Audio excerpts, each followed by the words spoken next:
Bonjour, c'est Jason Djevengele pour Road to Cinema.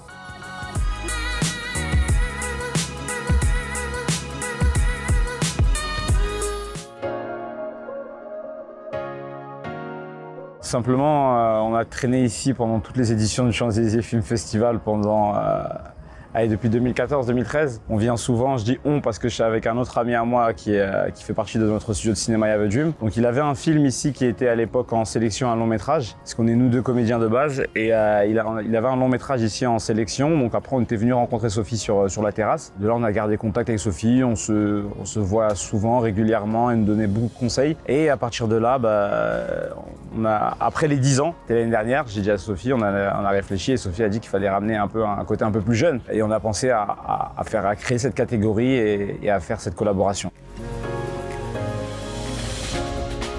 C'est important de l'intéresser au cinéma, ça nous rend libre. C'est un vecteur, c'est quelque chose qui peut nous permettre de nous exprimer, qui peut nous permettre de nous raconter et de pouvoir défendre des idées ou simplement vouloir raconter des histoires. Et donc il y a cet aspect-là, culture, qui est important qu'aujourd'hui, que les jeunes, que nous les jeunes, nous sommes encore jeunes, s'intéresser à la culture et s'y engager et s'y prêter. Et de l'autre côté, il y a le message de croire en ses rêves. Un message que je porte et qui est important pour moi de véhiculer.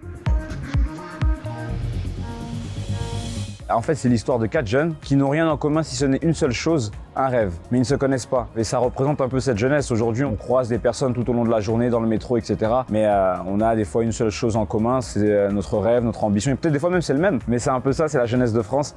Et c'est ça qu'on a voulu raconter. Sincèrement, déjà, avant de dire comment il a été accueilli, moi je pense qu'à chaque fois qu'on fait un projet, c'est ça. Il y avait cette peur de est-ce que les gens vont comprendre ce que j'ai envie de raconter. J'ai appréhendé de ouf, mais il a été très très bien accueilli. Les gens ont vraiment beaucoup aimé le message. Ils ont compris l'intention du message, et ce qu'on voulait raconter. Je dis qu'on voulait raconter encore une fois parce que on fait les choses en équipe. Donc même si c'est moi qui écris avec Alice Rebourg qui était la co-scénariste, voilà, les comédiens, tous ceux qui étaient là, l'équipe technique, le coréal avec lequel j'ai travaillé, Faisal, on était tout un groupe pour faire ce film. Donc on a réussi notre pari. Déjà le lieu fait que c'est différent et le fait qu'il est là pour défendre les films indépendants français et américains, et c'est un festival dans lequel on peut rencontrer des réalisateurs américains, français, etc. Le cinéma indépendant aux États-Unis n'est pas le même qu'ici. C'est une énorme industrie et c'est un festival qui donne de belles opportunités, qui met en valeur des longs métrages aux courts métrages. Donc je trouve que c'est important pour les jeunes de pouvoir venir s'y intéresser. La présidente est très ouverte et donne énormément d'opportunités, j'en suis la preuve. Donc je pense qu'il faut vraiment s'y intéresser et il faut venir. C'est très cool.